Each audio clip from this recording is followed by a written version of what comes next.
Bulletin की शुरुआत करते हैं आज की बड़ी खबर के साथ और ये खबर राजनयिक स्तर पर चर्चा होने वाली है। दूसरा दिन है यह चर्चा का भारत और चीन के बीच। भारत और चीन के सैन्य अधिकारियों के बीच लेफ्टिनेंट जनरल स्तर की बैठक होने वाली है। माना यह जा रहा है कि यह बैठक दोनों देशों के बीच आगे के रिश्ते तय करेगी। लद्दाख में वास्तविक नियंत्रण रेखा यानी कि एलएसी के पास 1 महीने से गतिरोध जारी है, तनाव बरकरार है और इस तनाव को कम करने के लिए ये बैठक हो रही है। भारतीय दल का नेतृत्व लेफ्टिनेंट जनरल स्तर के अधिकारी करेंगे। चीन की ओर से भी चीनी सेना के कमांडर बैठक में हिस्सा लेंगे। बैठक में दोनों तरफ के ब्रिगेडियर स्तर के एरिया कमांडर भी मौजूद रहेंगे और इस अहम बैठक पर देश ही नहीं बल्कि पूरी दुनिया की नजर है। इससे पहले ट्रंप ने भारत और चीन के बीच मध्यस्थता की बात कही थी।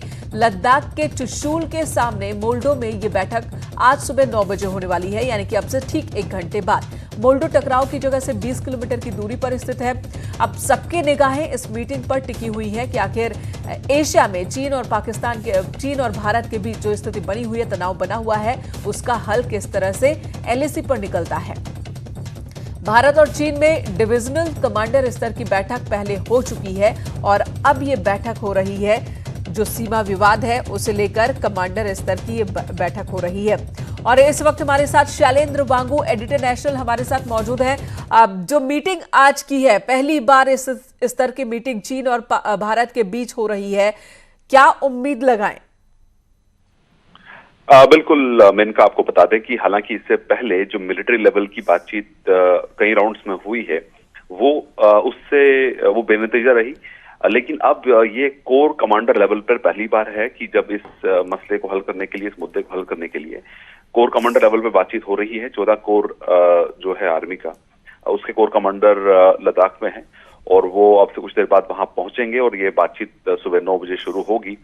उम्मीद तो की जा रही है कि इस मुलाकात के जरिए ग्राउंड लेवल पर इसको हल करने की कोशिश की जाएगी, ताकि जो तनातनी पिछले 1 महीने से बनी हुई है दोनों देशों के बीच में और खासतौर से चीन की तरफ से, क्योंकि चीन एलएसी पर उन स्पॉट्स पर बैठा हुआ है जहां पर पहले भारत पेट्रोलिंग किया करता था 1 महीने पहले तक।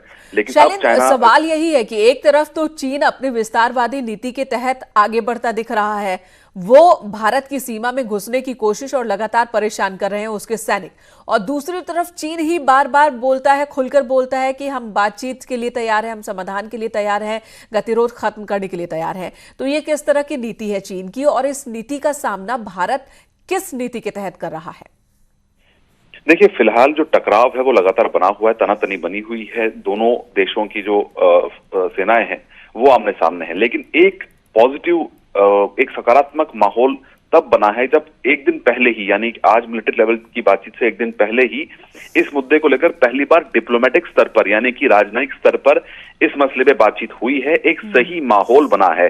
कल जो एक बयान सामने आया था इस मुलाकात के बाद, जो डिप्लोमेटिक लेवल पे हुई थी, जिसमें दोनों देश के विदेश मंत्रालय के अधिकारी शामिल हुए थे और भारत में जो चीन के राजदूत हैं वो भी इस बैठक में शामिल हुए थे, तो उसमें नतीजा ये निकल के आया कि शांतिपूर्ण तरीके से ही सभी मसलों का हल किया जाना चाहिए और मतभेदों को विवादों में तब्दील नहीं करना चाहिए। तो ऐसे में माना जा रहा है कि एक सही माहौल बना है इस मुलाकात से ठीक पहले, जहां पर पहली बार दोनों देशों ने डिप्लोमेटिक लेवल पर बातचीत की है और माना जा रहा है कि इससे कहीं ना कहीं सही माहौल बना और रास्ता इससे जरूर निकलेगा, क्योंकि ये जरूर है कि दोनों देश जब बातचीत की मेज पर बैठेंगे तो जाहिर तौर पर कोशिश ये रहेगी कि मसले को जल्द से जल्द हल किया जाए। बिल्कुल, और इस मीटिंग पर पूरी दुनिया की निगाहें हैं। शैलेंद्र, धन्यवाद इस वक्त पूरी बातचीत के लिए। तो इससे पहले डोकलाम में भी जब तनाव की स्थिति बनी थी तो 73 दिनों तक जो गतिरोध है, तनाव है, वो बरकरार रहा था और अब यहां पर पूर्वी लद्दाख में पिछले 1 महीने से गतिरोध बरकरार है, जिसे खत्म करने का कवायद दोनों ही देशों की तरफ के